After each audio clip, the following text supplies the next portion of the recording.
Let's continue the theme of releasing fear from the body. We are going to finally give a whole video to talking about the hypothalamus and pituitary. In particular, their role within the HPA axis, or the hypothalamus pituitary adrenal axis.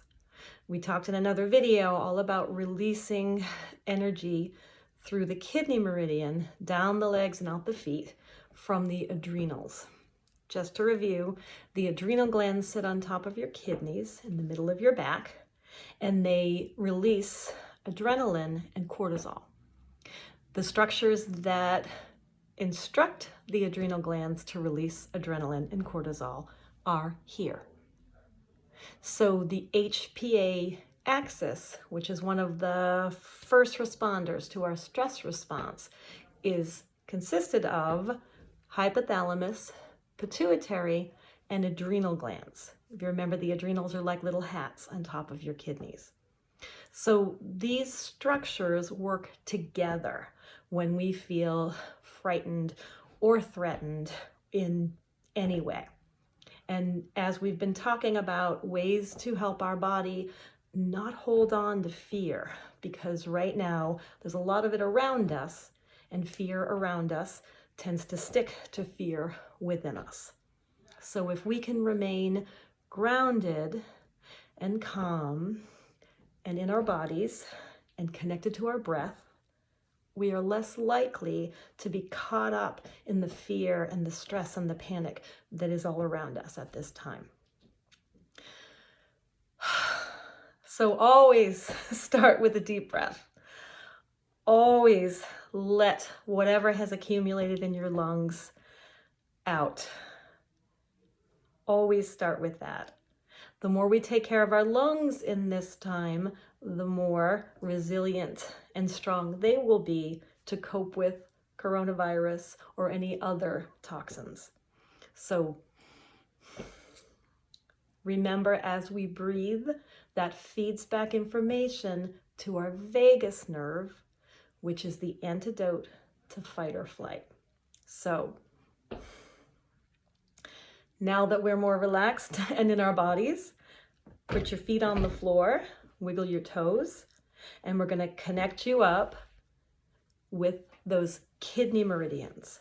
So from Chinese medicine, there are energy lines related to your kidneys in the middle of your back that run down the backs of your legs all the way down, and kidney 1 is right in the middle of the bottom of your foot. So that is a flushing point for stress from the kidneys. The Chinese talk about the kidneys holding fear.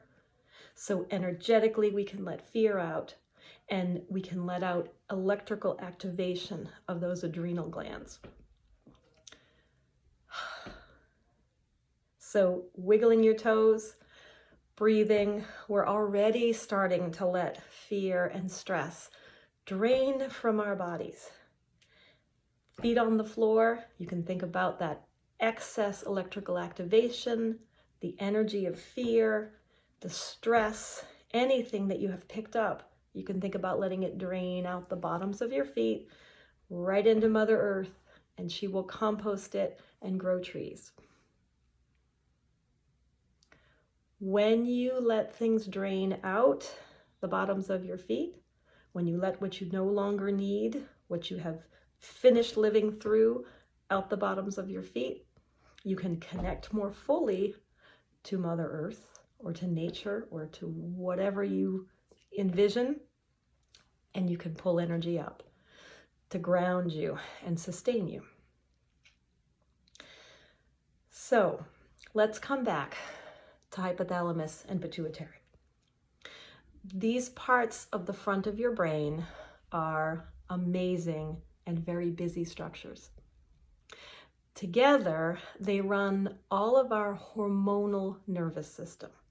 So pregnancy, birth, puberty, adolescence, menopause, anything that has a hormonal aspect is run and maintained and regulated by hypothalamus and pituitary. If you are familiar with chakras, the energetic centers from Ayurvedic medicine, this is your sixth chakra. So your third eye, where intuition and memory are based, right on top of hypothalamus and pituitary. And in my practice, I talk so much about how energetic structures, like the chakras, like the acupuncture meridians, live within our physical structures. So if you drain energy or bring balance to an acupuncture meridian or a chakra, you're supporting the physical structures that they live within. And when you bring physical release and attention or relaxation to a physical structure, that is also bringing health to the energetic structures, to the chakras and the acupuncture meridians. So let's have you tune in to the middle of your forehead, right between your eyebrows, and simply breathe and listen. And sometimes these nervous system structures feel buzzy and active, or maybe when you tune in there, they feel exhausted. Remember that dual role. Hypothalamus and pituitary are maintaining and running your whole endocrine system, your hormonal nervous system. And at the same time, they are involved in this hypothalamus pituitary adrenal axis. They are first responders of the nervous system by telling us to release adrenaline and cortisol from our adrenal glands. So a nice way to do it is to place your hand just above your belly button and think about connecting deep in your body to kidneys and adrenal glands. And place your other hand between your eyes, between your eyebrows, and there you go. Connect in to that HPA axis, first responder of the nervous system. And breathe, and you may feel energy flowing down your legs. You may feel an increased awareness of the bottom of your feet. You may want to take a deeper breath. You may want to wiggle your toes. You may feel some relaxation in the muscles of your lower back. Kidney sits on muscles, sits on our psoas, our quadratus lumborum.